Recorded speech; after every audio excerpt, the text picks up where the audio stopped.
Los grandes temas se debaten en la mesa. Buen provecho por rcr.tv, la radio que se ve. Y síganos en Twitter, @rcr750. Muy bien, volvemos al tercer y último segmento de su programa de hoy, de Monitor de Derechos Humanos, con el componente del observador de crímenes contra la paz, dando una explicación muy básica de lo que es el origen y de lo que son los componentes básicos de influencia en el derecho penal internacional. Estuvimos hablando del derecho penal interno, estuvimos hablando de algunas circunstancias interesantísimas, importantísimas de apoyo del derecho internacional penal al derecho penal internacional. Ya hemos hablado de los tratados contra la corrupción, del tratado contra las drogas, de los tratados contra el tráfico de armas, contra el tráfico de armas y financiamiento de las armas de destrucción masiva, este es un tema muy importante. Los tratados contra el terrorismo y su financiamiento, también fundamental e importantísimo en esta era, y otros casos más como la falsificación de monedas, etcétera, de lo cual continuaremos hablando en el curso de los programas sucesivos, ¿no? Pero es muy importante también incluir en este enfoque multidisciplinario de lo que ha sido, digamos, el grupo de fuentes del derecho penal internacional, incluir el derecho penal comparado. Esto es bien importante porque nos da una idea un poco de por dónde vienen las cosas, ¿no? Y cómo en la medida en que se ha efectuado ese fenómeno llamado la globalización de los negocios y la mundialización de los derechos humanos, también llamada universalidad de los derechos humanos, es cuando nos damos cuenta de la importancia del derecho penal internacional. En torno al derecho penal comparado es muy importante citar algunos ejemplos para que nos demos cuenta, ¿no? Digamos, el moderno ataque legal al lavado de dinero comienza por el derecho comparado. No comienza en el derecho internacional penal, comienza por el derecho comparado, países que han tenido que cuidar celosamente su moneda, como por ejemplo el dólar norteamericano, y en concreto los Estados Unidos para cuidar su moneda, crearon toda una cantidad de gamas de delitos y de situaciones de sanciones administrativas muy interesantes que tienen que ver con el ataque, por ejemplo, a la corrupción. Ahí es cuando empieza el derecho comparado antes que los tratados de derecho internacional penal a establecer la internacionalización del derecho interno. Es decir, a crear tipos penales transfronterizos. La falsificación de monedas es quizás el que históricamente fue más relevante, por allá por los años 20, ¿no? Y que se tradujo en una convención internacional en la época de la Liga de las Naciones contra la falsificación de las monedas. Esto es un antecedente bien interesante, ¿no? Quizás más cercano a nuestros días está el tema del soborno transnacional, que nace en el año 77 con una ley de los Estados Unidos llamada la FCPA, Foreign Corrupt Practices Act, la ley de actividades corruptas en el exterior, ¿no? Que tiene que ver con el soborno que pueda pagar una empresa norteamericana, que pueda pero no deba, hay que advertir eso, ¿no? Pagar un soborno fuera de la frontera de los Estados Unidos y producir con ello la adquisición de un nuevo negocio o mantener el que ya se tenía. Entonces, esa figura pues del soborno transnacional empieza en el año 77 en los Estados Unidos, ya hay más de 500 casos sentenciados con culpables, con penas aplicadas, con recuperación de activos muy importantes, con multas enormes a empresas y a individuos que han cometido ese hecho, vulnerando pues el sistema financiero norteamericano y utilizando su moneda como herramienta, como instrumento para cometer ese delito oprobioso. Y bueno, vemos pues que en el año 2003 eso se traduce pues en que la Convención de la ONU contra la corrupción incorpora ese delito en el derecho internacional penal. Eso es muy importante destacar eso. También es muy importante destacar que previo a eso, en la Convención Interamericana de 1996, que se firmó en Caracas, por cierto, se llama Convención de Caracas contra la Corrupción, está también el soborno transnacional. De manera tal pues que vemos que las cosas a veces comienzan en un país, se ve su importancia, se ve su relevancia, se ve la necesidad de internacionalizarlo y entonces eso se lleva al seno de los organismos internacionales, tanto regionales como es el caso de la OEA, o mundiales como es el caso de la ONU, para que se plasme pues en una norma de derecho internacional penal, para que luego los estados tipifiquen los delitos en su legislación local y establezcan las fórmulas de cooperación penal internacional, cooperación judicial, cooperación de los ministerios públicos, fiscales, cooperación de las policías, para poder investigar, para poder dictar medidas, para poder dictar órdenes de captura, aprehensiones, para hacer entregas de prisioneros, para hacer viabilizar la extradición, en caso que se requiera, y así sucesivamente, ¿no? Vemos entonces pues que el derecho comparado, derecho penal comparado, es muy importante también como fuente del derecho penal internacional. Y también los tipos penales que vienen surgiendo, ¿no? Fíjense ustedes que la proscripción de la esclavitud es muy anterior a la Corte Penal Internacional. Tiene que ver con toda la historia de abolición, no solamente de la esclavitud como concepto, sino también del comercio de esclavos, la trata de personas, que fue muy anterior y surge primero en los países. El Reino Unido creo que tiene un poco la vanguardia en esto, y luego en distintas legislaciones se han ido incorporando, hasta que por fin pues hubo un tratado contra la esclavitud, pero que no se hizo, digamos, materia de derecho penal internacional, hasta que el Estatuto de Roma lo considera pues un crimen de lesa humanidad, cuando se dan las condiciones de sistematicidad o de generalidad del ataque que forma parte de una política de un Estado de organización contra una población considerada pues como enemiga y que termina siendo víctima pues de estos ataques que da el Estado o la organización que incumple pues con la norma del estatuto y cuyos actores, funcionarios, serán susceptibles de ser responsabilizados penalmente. Bueno, entonces volvemos al punto. El derecho penal comparado también es una fuente interesante, muy importante, para tomar en consideración y estudiar un poco los orígenes y sobre todo la jurisprudencia. Y ustedes dirán, pero ¿por qué esto tiene importancia? Para nosotros como venezolanos, bueno, tiene mucha importancia, porque una de las fuentes que un juez de derecho penal internacional, en este caso la Corte Penal Internacional, o que el fiscal ante la Corte debe tomar en consideración, es no solamente la jurisprudencia y las normas de derecho penal internacional en sentido estricto, sino también el derecho interno del país cuando el estatuto no tenga, digamos, una cobertura suficiente, pero haya, digamos, alguna regla que aplicar o alguna norma o alguna penalidad que se pueda aplicar. El derecho interno de los países, entonces, también es muy importante en la aplicación del derecho penal internacional. Por eso el derecho comparado es fuente también del derecho penal internacional. Bueno, las otras dos ramas que nos quedan por narrar son el derecho de los derechos humanos y el derecho internacional humanitario. Aquí tenemos toda una especificación. Yo empecé por lo penal porque la palabra penal está mencionada primero que todo lo demás, pero todo el derecho internacional es fuente y todo el derecho comparado y local que les he mencionado también es interesante, importante y relevante para ser aplicado en el derecho penal internacional, porque así lo prevé el propio estatuto, ¿no? Pero digamos, el derecho de los derechos humanos es primordial y el derecho internacional humanitario es fundamental.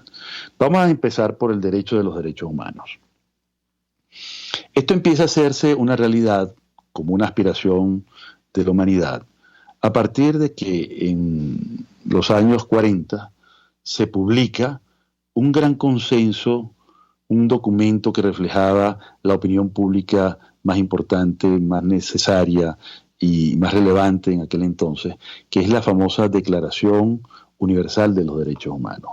Esta Declaración Universal de los Derechos Humanos es muy importante a tomar en consideración porque es, digamos, como el inicio del derecho internacional de los derechos humanos.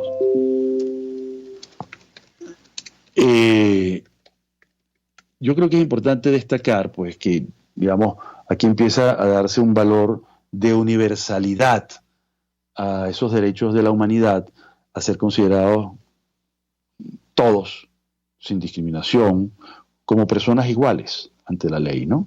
Y dice así el artículo 1 de la Declaración Universal de los Derechos Humanos, ¿no? Todos los seres humanos nacen libres e iguales en dignidad y derechos, dotados como están de razón y conciencia, deben comportarse fraternalmente los unos con los otros, ¿no? Aquí vemos pues un hito fundamental. Primero la palabra todos, donde no se admite pues excepción alguna. El propio artículo no lo precisa, sino que habla de todos y de cada uno. Es decir, hoy se habla por razones de género, un poco violando las reglas de economía del lenguaje, de todos y de todas, para incluir el género femenino tradicionalmente excluido, pues las mujeres, en otras palabras. Creo que es importante destacar entonces que esta Declaración Universal de los Derechos Humanos, que se puede conseguir y que recientemente cumplió los 70 años, es muy importante pues, y relevante destacar que es como la base primordial, porque aunque cuando no se trata de un documento que tenga la categoría de ser un tratado, de ser una convención, de ser un pacto, de ser un protocolo, es decir, no es vinculante desde el punto de vista estrictamente legal, sí es moralmente obligatorio. Y esto es lo más importante y lo trascendente. Instituciones como, por ejemplo, la Interpol tiene entre sus fuentes y sus fundamentos la suscripción de la Declaración Universal de los Derechos Humanos, ¿no? Entonces, si, por ejemplo, le llegase una alerta roja respecto a una persona que es perseguida política en violación de sus derechos humanos, la Interpol no va a procesar el alerta roja, ni va a procesar una persecución en contra de él, porque es un perseguido político y se violaría, pues, estos principios, estos valores, estos conceptos que están establecidos en la Declaración Universal de los Derechos Humanos. Pero bueno, el derecho de los derechos humanos no se queda en la Declaración Universal como principio moral, como conjunto de valores, sino que va a normas ya más precisas. El Pacto Internacional de Derechos Civiles y Políticos, el Pacto Internacional de Derechos Sociales, Económicos y Culturales en el ámbito mundial y los sucesivos protocolos que se han producido, pero también en el ámbito regional tenemos la Convención Americana de los Derechos Humanos. Todo esto, digamos, suscrito a la luz de las cartas de la ONU, en primer lugar, y también, en segundo lugar, la Carta de la OEA, incluida la Carta Democrática, que es un documento muy importante a tomar en consideración, ¿no? Porque las democracias, aun con sus imperfecciones, son las formas de gobierno, constituyen las formas de gobierno menos lesivas a los derechos humanos, porque hacen de los derechos humanos parte de su política, cosa que no hacen las dictaduras, por ejemplo. Las dictaduras afectan todos los derechos humanos porque no la consideran como algo vinculante y necesariamente de obligatorio cumplimiento, sino que se basan en la razón de Estado, en el estado de excepción y la necesidad de gobernar a troche y moche, a partir pues de obligaciones, muchas veces ilegales o inconstitucionales, pero que tardan, que no muy tarde pasan a ser arbitrarias y nulas de toda nulidad. Bueno, entonces, el derecho a los derechos humanos forma parte de ese gruesísimo conjunto de normas, de valores, de obligaciones morales y de obligaciones legales que adquieren los estados frente a la comunidad internacional para responsabilizarse. Y lógicamente ahí surge un gran deber, ¿no? Porque de acuerdo con la regla kantiana de Immanuel Kant, que decía que es la regla del deber perfecto, de todo derecho surge un deber. Es decir, de todos estos derechos consagrados en la Declaración Universal de los Derechos Humanos y también en los pactos, tratados y convenciones, establecen deberes para los estados. ¿Y cuál es el deber fundamental de cada estado? Proteger los derechos humanos de todas las personas, sin discriminación, sin excepciones, y buscando siempre la forma de establecer equilibrios, porque puede haber situaciones en las cuales haya conflictos de derechos, por ejemplo, ¿no? Los derechos laborales se contraponen y se antagonizan con el derecho de propiedad del dueño de una fábrica, pero en una democracia y bajo la óptica de los derechos humanos y la doctrina de los derechos humanos, tiene que haber una solución equilibrada. No se trata de suprimir un derecho de alguien por reconocer exclusivamente los derechos de otro, así sean grupos muy importantes, mayoritarios, o grupos menos importantes o minoritarios, pero ambos, a la luz de los derechos humanos, son jurídicamente iguales. Y esa es, digamos, la regla fundamental de universalidad de los derechos humanos. El otro, sobre esto vamos a volver a hablar con toda seguridad más adelante, pero es muy importante tomar en consideración, pues, ¿no? Creo que las reglas fundamentales que nos atañen son estas cuatro normativas que les mencioné: Declaración Universal de los Derechos Humanos, el Pacto de Derechos Civiles y Políticos, el Pacto de Derechos Sociales, Económicos y Culturales, la Declaración, la Convención Americana de Derechos Humanos, la Carta Democrática, y me faltó concluir este segmento con un tema muy importante, que es la Declaración de Viena de 1993. Una vez que cesa la Guerra Fría, que se desvanece la Unión Soviética y todo el bloque soviético, todos los países que tenía bajo su imperio, bajo su dominio total dictatorial, la Unión Soviética, y desaparece pues el llamado Muro de Berlín, el año 89, ¿no? Pero entonces la Unión Soviética se desvanece, se desploma en 1991, y es en el año 93 cuando entonces se llega pues a una conclusión, que hay que restablecer el principio de universalidad de los derechos humanos, y se crea pues una nueva declaración que se llama Declaración y Programa de Acción de Viena de 1993, que ratifica y fortalece la Declaración Universal de los Derechos Humanos. Hoy por hoy esto es tan importante, para darles una idea, que hasta las empresas se suscriben a esta Declaración Universal de los Derechos Humanos.